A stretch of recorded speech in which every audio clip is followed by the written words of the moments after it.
மதுரை மீனாட்சி சுந்தரேஸ்வரர் கோயிலுக்கு சொந்தமான 1.3 ஏக்கர் நிலம் சென்னை விருகம்பாக்கத்தில் இருக்கக்கூடிய ஆற்காட்டு சாலையில இடம்பெற்று இருக்கிறது.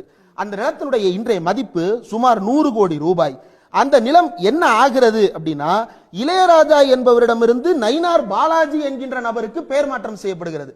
முதல்ல இளையராஜான்ற நபருக்கு எப்படி போச்சுன்றது தெரியல, இந்த நயினார் பாலாஜிக்கு எப்படி போச்சுன்றதும் தெரியல. இந்த நயினார் பாலாஜி யாரு அப்படின்னா, இன்றைக்கு அறநிலையத்துறையை ஒழித்து கட்டுவோம், கோயில்களை நாமே பராமரிப்போம்னு சொல்கிறார் இல்லையா, நயினார் நாகேந்திரன், அவருடைய மகன் தான் இந்த நயினார் பாலாஜி. மீனாட்சி சொக்கநாதர் கோயிலுக்கு சொந்தமான நிலத்தை 1.5 ஏக்கர் நிலத்தை தன்னுடைய பெயருக்கு மாற்றி பதிவு செய்து கொண்டார். அதுதான் அவர் சொல்றாரு, நாகராஜ் கூட அவர் தான் சொல்றாரு ஊழல் நடக்குது. அதை யார் தடுத்து நிறுத்தினா? இந்த அரசு வந்ததற்கு பிறகு அது தடுத்து நிறுத்தப்பட்டிருக்கிறது. 100 கோடி மதிப்புள்ள கோயில் நில விவகாரத்தில் நயினார் நாகேந்திரனின் மகன் செய்த பத்திரப்பதிவை ரத்து செய்திருக்கிறது இந்த அரசு. அப்போ இது அரசு கட்டுப்பாட்டில் இருந்தால்தான் இதை அரசாங்கத்தால் மீட்க முடிகிறது. இது தனியார் கட்டுப்பாட்டில் இருந்திருந்தால் என்ன ஆயிருக்கும் தெரியுமா?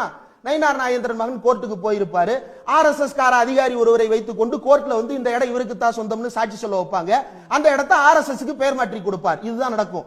இது அரசு வெளியேறணும்னு சொல்றது காரணமே நயினார் நாகேந்திரன் போன்ற, நயினார் நாகேந்திரனின் மகன் நயினார் பாலாஜி போன்ற ஊழல் பேர்வழிகள் கோயில் நிலங்களை கொள்ளையடிப்பதற்காகவும் கொள்ளையடித்த நிலத்தை RSSக்கும் பார்ப்பனர்களுக்கும் கைமாற்றி கொடுப்பதற்காகவும் தான் அறநிலையத்துறை ஒழிக்க வேண்டும் என்று தீவிரமாக தொடர்ந்து பேசுகிறார்கள். இது இல்லை என்று நயினார் பாலாஜி அந்த நிலப்பதிவு செய்யவில்லை என்று மறுக்கட்டும், பாஜக மறுக்கட்டும். நயினார் பாலாஜி எப்படி ஆட்டைய போட்டார்? அவர் அரசாங்கத்தில் இருந்தாரா? அதிமுக அரசாங்கம் இருந்த காரணத்தால் அந்த அரசை பயன்படுத்தி தனக்கு வளைத்துக் கொண்டார். திமுக திருடி கொண்டதாக சாட்சி சொல்ல முடியல, ஆனா பாஜக திருடி இருக்கிறது என்பதற்கு சாட்சி இருக்கிறது. இந்த சாட்சிக்கு இவங்க மறுப்பு சொல்லட்டும், அதற்கு பிறகு அறநிலையத்துறை என்ன செய்யலாம்ன்றத பேசுவோம். இல்ல இப்போ இந்த இந்து சமய அறநிலையத்துறை வேணாம், வக்ஃப் திருத்தமும் கொண்டு வராங்க.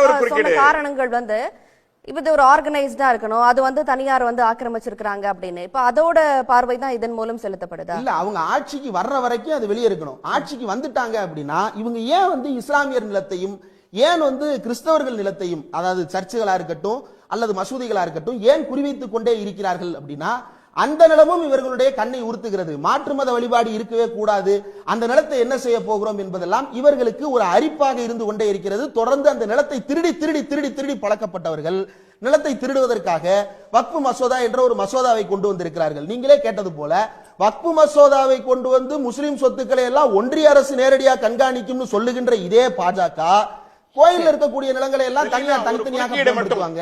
அந்த ட்ரஸ்ட் அதை பாத்துக்கிடுவாங்க. ட்ரஸ்ட் அதை எப்படி பாத்துக்கிட்டாங்கன்ற லட்சணத்தை தான் 2000 வருஷ வரலாறு நம்ம பார்த்திருக்கோமே. அப்படி தனியார் கையில் அந்த கோயில்கள் இருந்த போது அந்த கோயிலுக்குள் பஞ்சமன் சூத்திரன் நுழைய அனுமதி இல்லை என்று தடுத்து நிறுத்தியது அரசு, தனியாரும் கூட்டு வைத்துதானே. அதிலிருந்து மீண்டும் ஜனநாயக அரசு அமைந்ததற்கு பிறகுதான் அனைவருக்குமான அனுமதி கிடைக்கிறது, அனைவரும் அர்ச்சகராவதற்கான அனுமதி கிடைக்கிறது. நான் ஒன்னே ஒன்னு கேட்கிறேன், ட்ரஸ்ட் கையில கொடுத்து விட்டால் கருவறைக்குள் நுழைந்து தொட்டு கும்பிட அந்த ட்ரஸ்ட் அனுமதிக்குமா? அல்லது அந்த கோயிலுக்குள் அத்தனை பேரும் கருவறையில போய் பூஜை பண்ண அனுமதிக்குமா? ஏன் அனுமதிக்காது?